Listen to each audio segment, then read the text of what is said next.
Hi, everybody. This is Amy Cawthorn, and I am bringing you the school board meeting from last night, September 16th. Before the board meeting began, there was a presentation by the reading task force that have been working on trying to figure out which reading curriculum that they're wanting. They are veering towards the amplified CKLA. It seems as though they have another one that they're supposed to be looking at. And they're going to come back to the board either late this year or early next year with their recommendation. But right now, it sounded like that they are highly recommending the amplified CKLA. Okay, the next thing on the agenda was another special meeting happened, and it was about the budget. There's going to be a $2 million increase in the general fund. There's going to be 8 new teachers. There's going to be pay increases of $1,500, a base pay across the board for teachers. They're going to also add the master's plus 45 specification step for pay increases.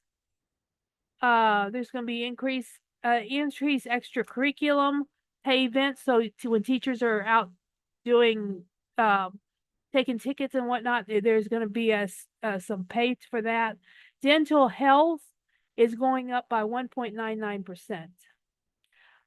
Okay, so anyway, we're going to have our levy, or what they're going to be asking for is 77 cents on $100, which is actually a decrease from last year. So I sit here and said increase, increase, increase.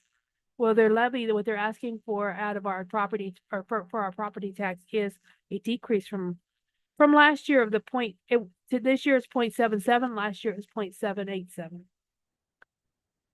Oh, I'm sorry, excuse me. Last year was 0.845, so it's a drop of 7 cents per $100 of evaluation. So if you have a house that evaluates at $100,000, you're going to be paying $71.87 less property tax. Now, we all know that our houses keep going up in value, so you may not see that kind of a decrease, because when your value of your house goes up, then you're in a different bracket. So there you're having more that you're being taxed on. It's just how it rolls. All right, so the next thing was some letters that there's some gifts that they had. The Pacific Life Foundation, 3 T's of education grants. They gave $1,000, and the board accepted it, and this is for teacher training, technology, and textbooks. Then the Blair dance team, they received $1,000 from Sid Dillon. Chevy Sports sponsorship. It says the dance team to fund the trip to Florida. They're Florida National Dance Team champions in Orlando, Florida. So it's just going to help with that. Then the Precision Machine of Omaha donated $15,000 worth of equipment to the Precision Machine program at Blair High School. In bringing in this material, bringing in this $15,000 stuff of materials, it's going to cost Blair $3,560 for electrical work and stuff to get the place ready for it. All right, the FBLA is traveling again to conference in Columbus, Ohio, from Thursday, November 7th through Sunday, November 10th. The students will pay for their own trip. The Blair High Sparks dance team, they're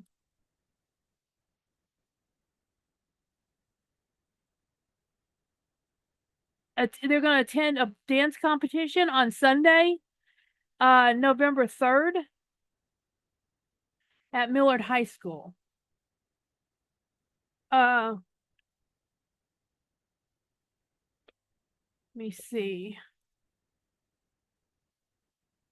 There was a surplus sale, and we got $2,297.33 that came back to the school from the surplus sale. Now on to my notes that are on the paper. The 25-26 calendar has been approved, so that should be coming up on the Blair site shortly. Um, there seems to be some kind of a tuition assistance program that they're talking about to reimburse teachers for some grad classes. They have to be in a certain specialty and stuff like that. They're looking into that and trying to implement it before that program ends at the end of next school year. Scott, there's some complaints about the skylight in the gym of the high school, and this has been discussed before. And they were talking about putting a rubberized coating over the skylights, but it seems they come in and they affect the students, especially the volleyball players, whenever they have to look up to be able to spike the ball, and they're looking right into the sun from the skylight.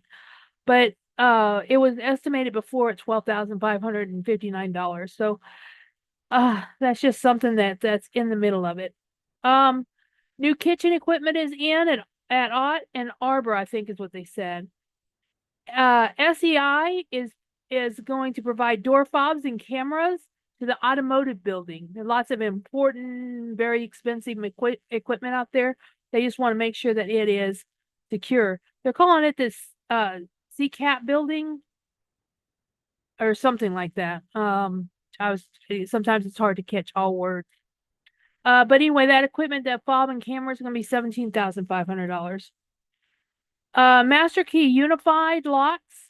It seems as though the locks for our schools are not quite like they should be. They're wanting all the locks to kind of be the same so everybody can get into the rooms. They're wanting they want the lock to lock from the outside, and you to just be able to twist the knob to go out it from the inside, and only be able to get in it with a key. That's reasonable and sounds like it keep our kids safe.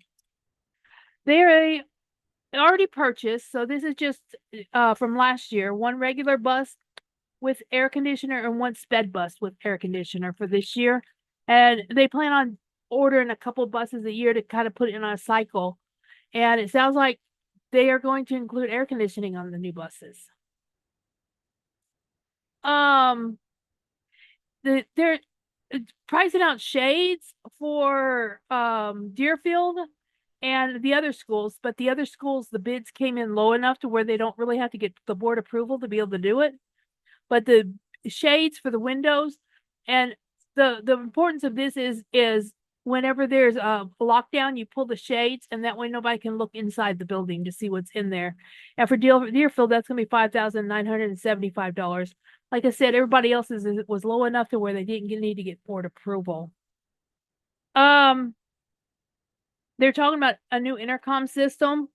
It seems as though our old intercom system is old and outdated in all our buildings, and it seems as though they get one intercom system that runs off one cloud network, and in order to be able to put that intercom system in, it's going to cost about $56,320. It seems as though there's two schools, and I'm not quite sure which ones. They may be Arbor and Ott, I'm not sure. Already have part of the system in, so that's you got two schools that it's going to cost over $20,000 to get the system put in, and then you got two schools that it's like a little over $3,000. That's because they've already got in a lot of the system. And then there's going to be an annual charge of $8,250 to be able to use it, be able to use the access. And then it'll automatically update it. You'll have everything. It's much more in the web, in the cloud, and in the technology. It seems though they're entering into an interlocking agreement to share teachers with the Skills Academy. And that was your meeting. Thank you very much. You have a good day.